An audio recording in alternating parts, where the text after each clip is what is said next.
Assalamualaikum warahmatullahi wabarakatuh. Pada video kali ini kita akan bahas korelasi produk momen dan juga analisis uji korelasi produk momen ini, menghitung nilai koefisien korelasi produk momen menggunakan Excel. Korelasi produk momen adalah teknik analisis korelasi yang digunakan untuk menguji hubungan dua variabel yang keduanya sama-sama berjenis data interval atau rasio. Ya, data interval atau rasio ini yang seperti apa sudah kita bahas di video sebelumnya, yang juga membahas tentang macam-macam atau jenis dari teknik analisis korelasi, yang salah satunya adalah korelasi produk momen ini. Nah, korelasi produk momen ini digunakan kalau kita mau menguji hubungan dari dua variabel, ya, di mana datanya berjenis interval atau rasio, ya, data hasil pengukuran dan bentuk datanya skalanya kontinu, ya.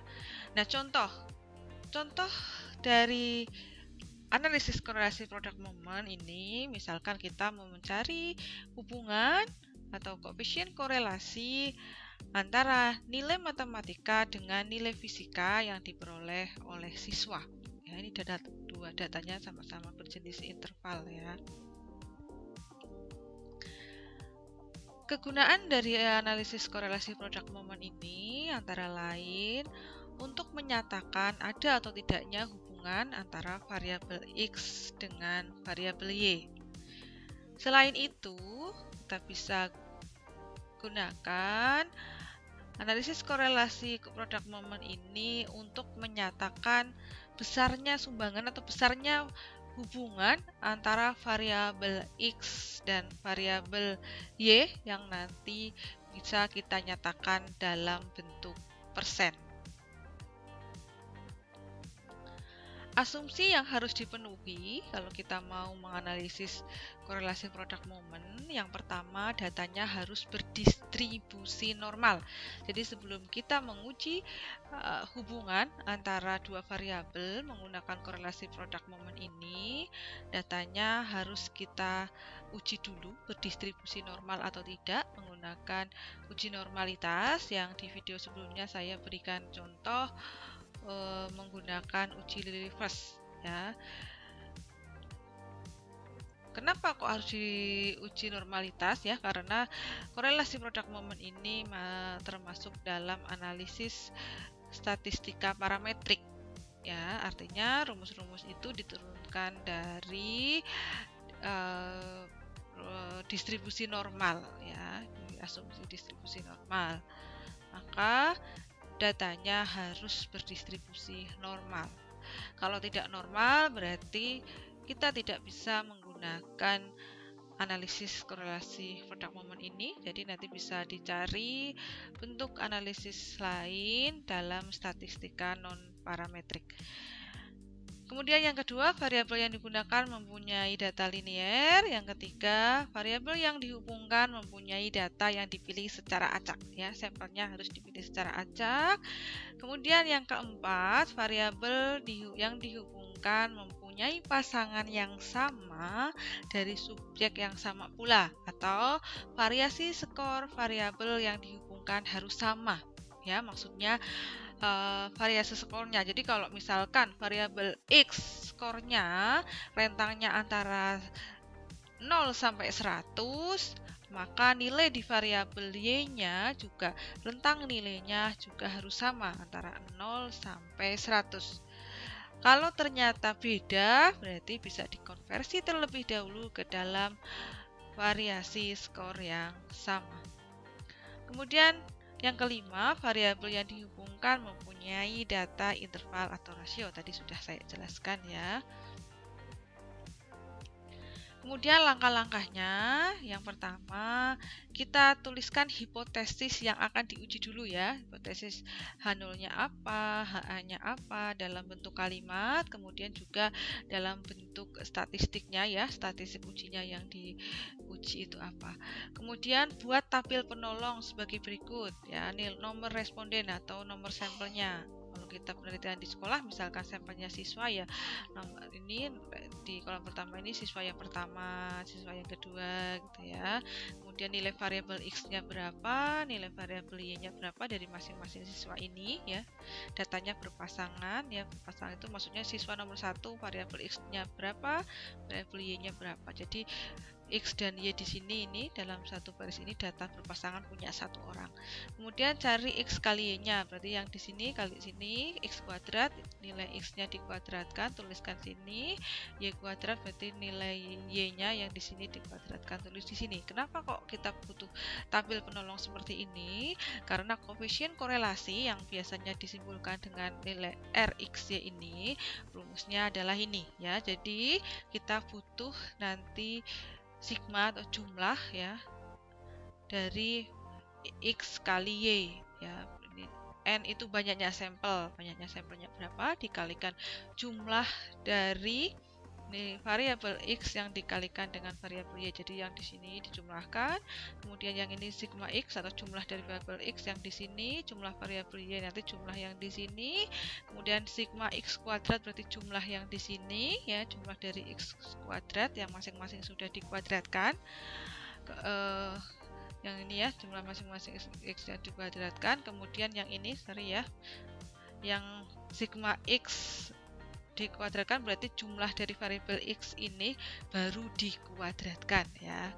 Yang ini juga sama, sigma Y kuadrat artinya jumlah dari variabel Y yang sudah dikuadratkan ya. Jadi ini dikuadratkan dulu baru dijumlahkan ini ya. Kemudian yang sigma Y kuadrat berarti jumlah dari variabel Y kemudian dikuadratkan, artinya jumlah dari variabel Y yang di sini kemudian jumlahnya berapa ya yang di sini, baru jumlahnya itu dikuadratkan. Kemudian nilai koefisien korelasi ini bisa kita klasifikasikan ya berdasarkan tabel klasifikasi ini ya. Ini saya ambil dari dua sumber, yang pertama menurut Sugiono, yang kedua menurut Wilford ya. Jadi kalau nilai koefisien korelasi ini atau R hitung ini nilainya antara 0 sampai 0,199 ya, atau lebih kecil dari 0,2, ini bisa dikatakan masuk kategori sangat rendah atau sangat kecil atau sangat lemah ya. Nanti silahkan bisa pakai yang ini atau yang ini ya, yang penting nanti bisa dicantumkan sumbernya menggunakan kategori dari siapa. Nah, sudah pernah saya jelaskan juga di video tentang analisis korelasi di video sebelumnya bahwa nilai koefisien korelasi ini rentangnya antara negatif 1 sampai 1. Nah, tanda negatif atau positif itu menunjukkan arah korelasinya saja ya. Jadi kalau nilainya koefisien korelasi di sini nanti nilainya negatif ketemunya, maka berarti hubungannya itu negatif, korelasinya negatif atau berbalik arah. Makin besar variabel X-nya, variabel Y-nya semakin kecil. Kalau ternyata nilai RX-nya positif, artinya hubungannya positif atau searah. Jadi semakin besar variabel X-nya, variabel Y-nya juga semakin besar. Gitu ya. Jadi nilai koefisien korelasi ini ya antara 0 sampai 1 di sini itu diambil nilai positifnya. Ya, nilai positifnya. Ternyata kalau negatif ya kita lihat misalkan negatif 0,4 ya, berarti hubungannya sedang tetapi mempunyai hubungan yang negatif atau berbalik arah. Begitu ya. Jadi ini nilai hasil hitung dari R ini, rumus ini, maka kalau teman-teman hasil hitung di sini adalah hasilnya di luar rentang antara negatif 1 sampai 1 pasti salah hitung ya. Jadi ketemunya pasti ya di antara negatif 1 sampai 1. Kemudian yang kelima, langkah selanjutnya itu tentukan taraf signifikansi ya. signifikansi ini bisa disebut juga dengan tingkat kesalahan yang ditolerir. Artinya kalau kita memilih alfa 5%, kalau dalam penelitian dalam dunia pendidikan itu biasanya cukup menggunakan alfa 5% atau tingkat kesalahannya yang ditolerir itu 5%. Dengan kata lain, kalau kita menggunakan alfa 5%, maka kesimpulan dari hasil penelitian ini tingkat kepercayaannya adalah 95%. Ya, tingkat kepercayaan itu 100% dikurangi alfa yang dipilih. Jadi kalau kita pakai alfa 5%, maka 100% dikurangi 5% menjadi 95%. Jadi tingkat kepercayaan dari hasil penelitian ini bisa dipercaya dengan tingkat kepercayaan 95% kalau kita menggunakan alfa 5%. Langkah berikutnya mencari R-tabel. R-tabel ini menggunakan tabel koefisien korelasi produk momen ya, nanti kita bahas di contoh dengan DK N-2, N itu banyaknya sampel ya, banyaknya sampel dikurangi 2. Kemudian yang ketujuh, tentukan kriteria pengujian ya. Jadi kalau R hitung tadi dari rumus itu rentangnya antara nilai negatif R tabel sampai positif R tabel, maka H0 diterima. Atau ini kan kalau dari negatif sampai positif seperti ini ya, ini kan bentuk lain dari nilai mutlak ya. Atau kita bisa katakan kalau nilai mutlak R hitung lebih kecil dari R tabel, maka H0 diterima. Ya, jadi dilihat nilai positifnya saja. R hitung, negatifnya tidak dipertimbangkan ya, nilai mutlaknya. Untuk melihat apakah H0-nya diterima atau ditolak itu tadi ya. Kemudian bandingkan nilai R hitung ya. R hitung ini ya. R hitung dengan R tabel, buatlah kesimpulan. Maaf ini tadi tulisnya T. Contohnya, tuliskan H0 dan HA dalam bentuk kalimat ya. Misalkan kita mau melihat hubungan antara biaya dengan nilai penjualan, maka H0-nya tidak terdapat hubungan yang signifikan antara biaya dengan nilai penjualan. HA-nya atau hipotesis alternatifnya terdapat hubungan yang signifikan antara variabel biaya promosi dengan nilai penjualan. Kemudian dalam bentuk statistiknya ya, ini dalam bentuk statistik ya, bukan kalimat. H0-nya R sama dengan 0, HA-nya R tidak sama dengan 0. Nah, misalkan datanya seperti ini.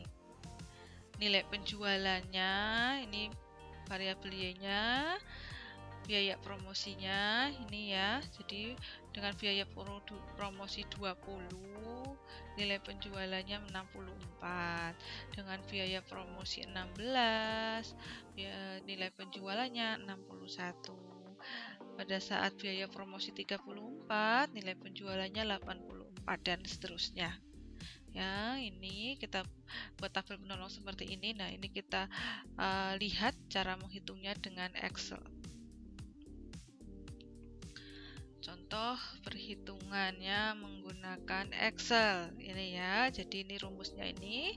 Jadi kita butuh jumlah dari XY. Kita cari dulu X-nya sama dengan X dikalikan Y. Tadi datanya di copy paste di sini dulu ya. Tuliskan dulu variabel X-nya, variabel Y-nya. Ingat berpasangan, ini punya satu sampel ya, satu sampel.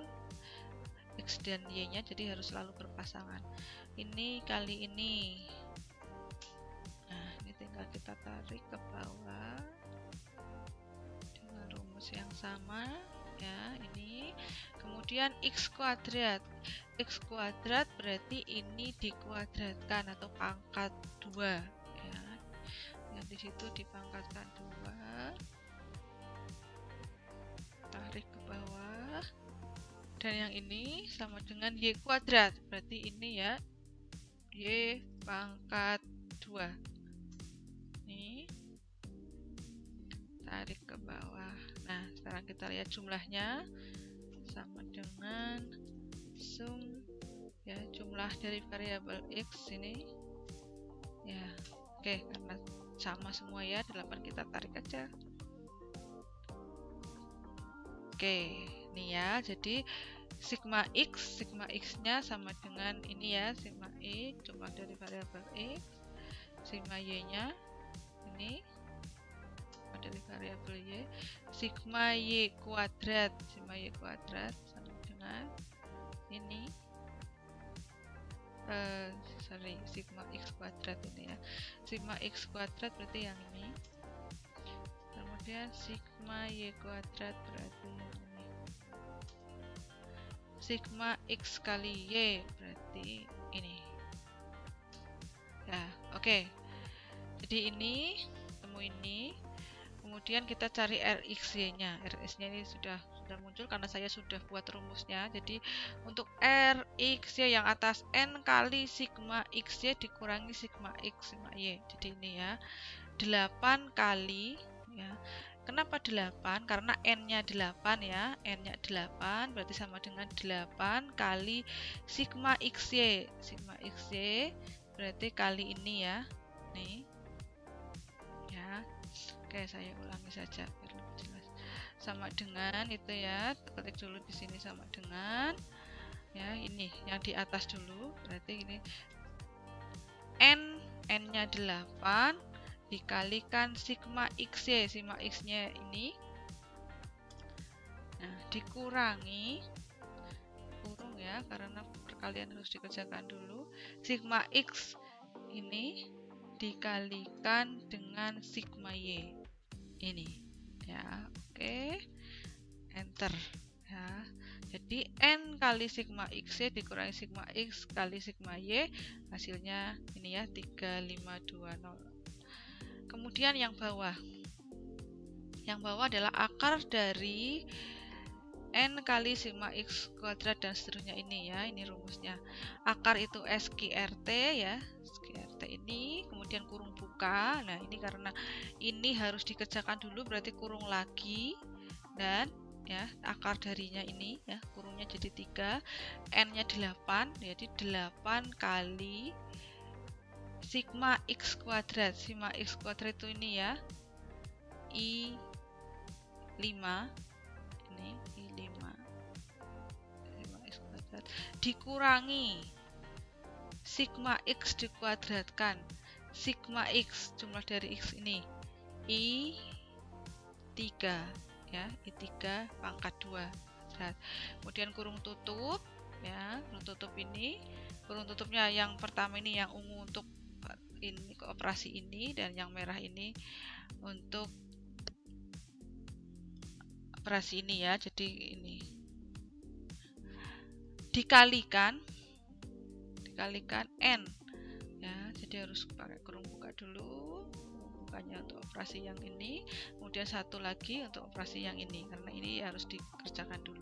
8 kali jumlah Y kuadrat, jumlah Y kuadrat ini ya, I6 dikurangi sigma Y kuadrat, sigma Y itu ini I4 ya, I4 pangkat 2. Oke, kurung tutup, jangan lupa harus pas ya, kalau kurang satu kurung tutup nanti tidak bisa. Hasilnya adalah nih ya, 4083. Kemudian Rx-nya adalah hasil yang di sini dibagi hasil ini ya, ini berarti ini sama dengan ya, terus sama dengan ini dibagi dengan ini, hasilnya 0,86.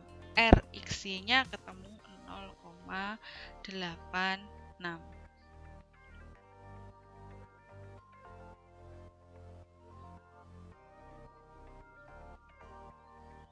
Jadi ini ya, tampil penolong tadi, tinggal ya saya copy paste di sini, ketemulah ini ya. Jadi cara menghitungnya sudah dengan Excel. Nah, inilah ketemu Rx-nya 0,86 ya, tadi 8 kali jumlah ininya, seterusnya itu ya, ketemu 0,86. R hitung, yang selanjutnya disebut R hitung.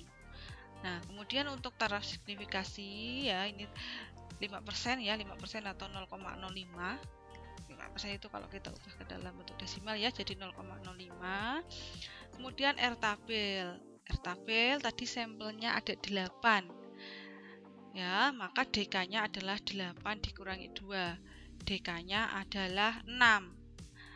Nah, kita lihat tabel R product moment dengan DK 6 ya, DK atau DF ya, ada yang menyebutnya DF ini 6, alfanya 5% ini ya, 6 alfa 5%, ternyata R tabelnya 0,707 ya, 0,707 ya. Jadi dengan R tabel dengan alfa 5% dan DK 6 ketemulah R tabel 0,707. Nah, sekarang kita bandingkan nilai R hitung dengan nilai R tabel. R hitungnya tadi ketemu 0,86, R tabelnya 0,77. Artinya 0,86 kan lebih besar dari 0,77, atau R hitung lebih besar dari R tabel. Kalau nilai R hitung lebih besar dari R tabel, maka kita tolak H0 ya, H0-nya ditolak.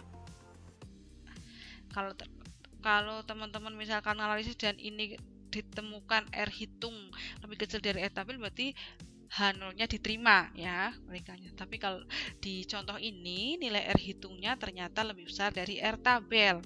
Jadi H0 ditolak. Jadi kalau H0 ditolak, kesimpulannya apa? Kalau H0 ditolak, kesimpulannya kita terima HA-nya. Ya, kita lihat nih hipotesisnya ya. Apa? Nih, H0 ditolak tadi ya.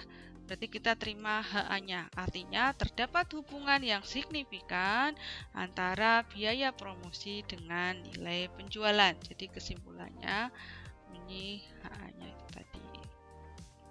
Ya, jadi terdapat hubungan yang signifikan antara biaya promosi dengan nilai penjualan itu ya.